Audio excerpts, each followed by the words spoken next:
Dear future generations, I think I speak for the rest of us when I say, sorry. Sorry we left you with our mess of a planet. Sorry that we were too caught up in our own doings to do something. Sorry we listened to people who made excuses to do nothing.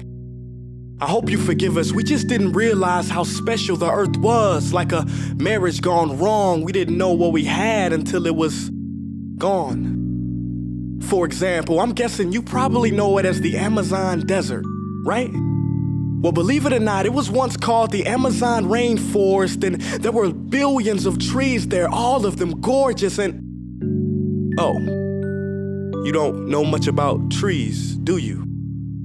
Well, let me tell you, trees are amazing. I mean, we literally breathe the air they are creating. They clean up our pollution, our carbon. They store and purify water, give us medicine that cures our diseases, food that feeds us, which is why I'm so sorry to tell you that we burn them down.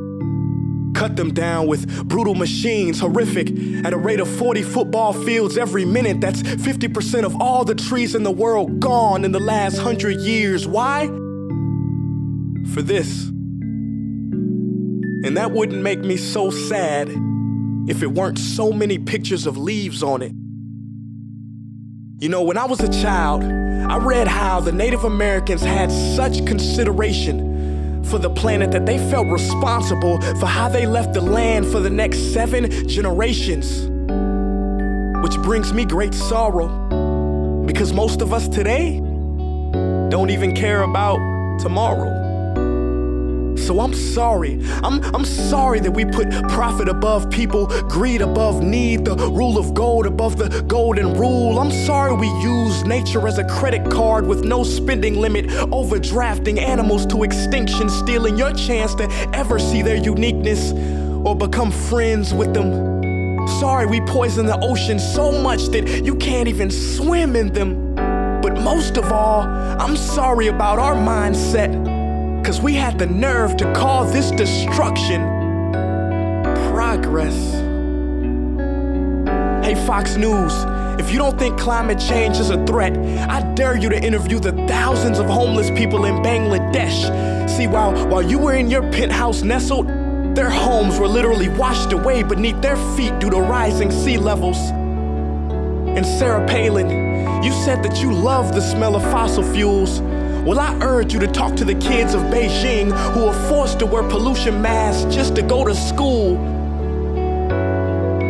See, you can ignore this, but the thing about truth is, it can be denied, not avoided.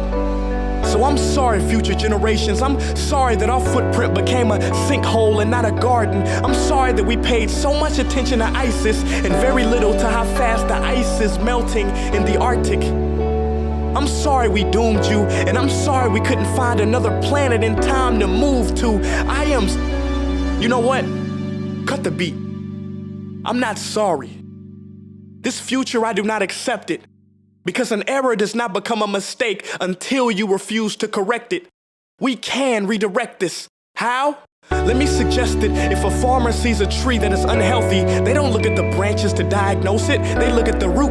So like that farmer, we must look at the root, and not to the branches of government, not to the politicians run by corporations. We are the root, we are the foundation. This generation, it is up to us to take care of this planet. It is our only home. We must globally warm our hearts and change the climate of our souls and realize that we are not apart from nature, we are a part of nature. And to betray nature is to betray us. To save nature is to save us. Because whatever you're fighting for, racism or poverty, feminism, gay rights, or any type of equality, it won't matter in the least. Because if we don't all work together to save the environment, we will be equally extinct. Sorry.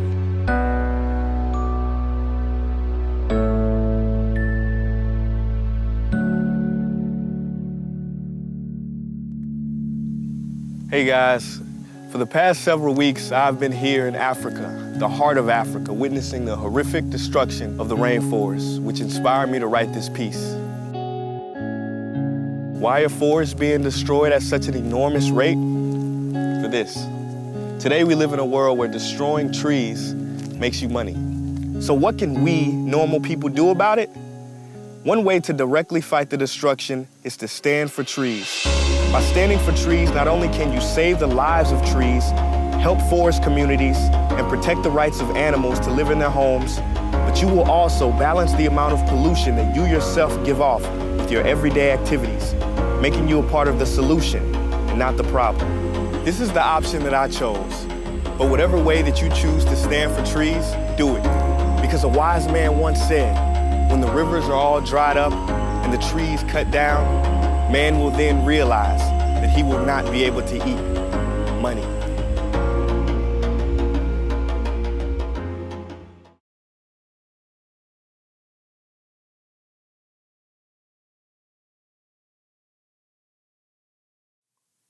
While I was browsing the internet the other day, I stumbled across a list of products that are available in other countries but illegal in the US because they are too dangerous.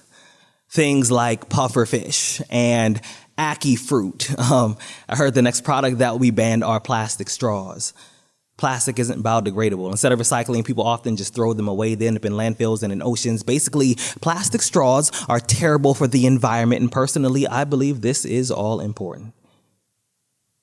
Also, the last time I went to a concert, I couldn't focus on the music. I spent the first 45 minutes analyzing the exit, scanning the room, trying to see if I could find anybody who wasn't happy to be there, anybody who looked like they might be comfortable turning a good time into a crime scene, anybody who wouldn't mind transforming an entire room of strangers into a pop-up cemetery full of people who just so happen to like the same songs. A shooter always seems obvious in the aftermath, after we hear what happened, after the photo is released, after we see his face. But the tricky part is identifying him before the gun goes off, before the bodies drop, before the blood begins to wonder why it's outside of the person it belongs to. Devin is 25. He stopped going to the Waffle House in Nashville after a man walked in with a semi-automatic rifle. Brittany is 41. She decided to homeschool her daughter after the shooting at Stoneman Douglas. Adam is 22. He stopped going to clubs after Omar Mateen killed 49 people at Pulse in Orlando. And I'm just wondering, at what point do we say this is also the environment? In 1988, after 6,000 people were injured by lawn darts, we made them illegal. But guns killed 30,000 people every year in this country. Now preschools are having active shooter drills. Now more high schools are installing metal detectors. Now we're talking about giving guns to the teachers so they can protect the students. But that's kind of like burning all the trees in the spring so the forest fire doesn't take them in the summer. America, this is climate change. My little cousin is 17. He asked me to take him tuxedo shopping for prom, so I get to his house at 3 o'clock, but he is not there. I call his phone. He doesn't answer. His mother says he's usually home from school by now. At 3:30, I have to stop myself from turning on the news. At 3:45, my hands are shaking. At 4 o'clock, I'm grasping at straws. I'm staring out of the window, and I'm nervous.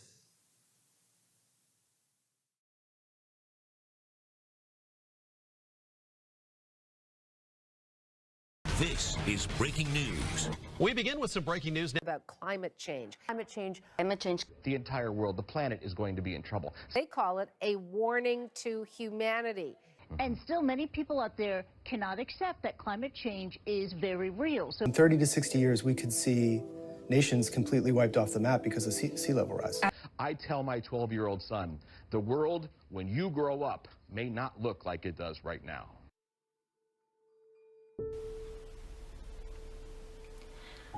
Our world is dying, and it's all your fault. Those forest fires that ruined the beautiful trees of BC, your fault. Those 10 hurricanes that hit and destroyed what used to be a country, your fault. Our unusual weather changes, where what we now know as the Amazon rainforest will soon be known as desert. It is all your fault. Now, our world would be fine just on its own. It was built and created without us, but see, the thing is that we can't live without it. If we don't start caring about our planet, it will soon not care about us. I mean, I'm no expert, trust me, it's true, but I will shout at the top of my lungs until I turn blue that us people can fight against this issue. We have to see this change occur, and it starts with you, me, him, and her. One might ask, how can one person make a difference? It won't even make a dent. That's perfect, it's true. Don't be independent, but it has to start with you. See, all started with you. Yes, you, the one sitting on your ass. Because of you, the amount of greenhouse gas is growing. And honey, you better step up and see this heat is trapped. It is hurting our green. People say it's fine. I don't care. But when the future generation comes to share and wonder if Florida was always underwater or if polar bears really did exist, then what would you do if you couldn't assist? If my children ever have to ask, Mommy, what does a tree look like? Was the jungle ever green? Did everyone wear breathing masks when you were younger? Mommy, what does a star look like? Because I can't see through the smog and the poison that is killing my lungs. See, that right there is a fear of mine I hope never comes true, and you better make sure of it too. We are so lucky to be living on planet Earth since birth, the only planet with life, yet we are destroying it. Soon the animals that have lived here longer than us will be gone because of us, and that's not right. If you want to keep living, start giving what the Earth needs, which is help. Sea is rising faster than ever before, causing snow and ice to decrease more and more. The air we breathe in has increased by 40% since 1990 because we are blindly burning fossil fuels without a thought or a care. We are the reason why our planet is dying. How does that make you feel? Knowing that you are responsible for our world's death.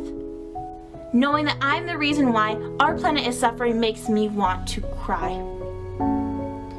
Mankind has been around for about 200,000 years now, and you would think we would know how to take care of our home. The Earth has so much ahead of it, yet we might stop it. We need to think of the now, not the future, because if we don't think of this moment right here, right now, there might not even be a future. Hand in hand, step by step, and face to face. We can make this world a better place. Now I know this is a lot to ask, and I know you don't want to take on this big task, but put on your brave mask and together we can save the Earth. This won't just happen if it's you and me. We need a group, a team, a community.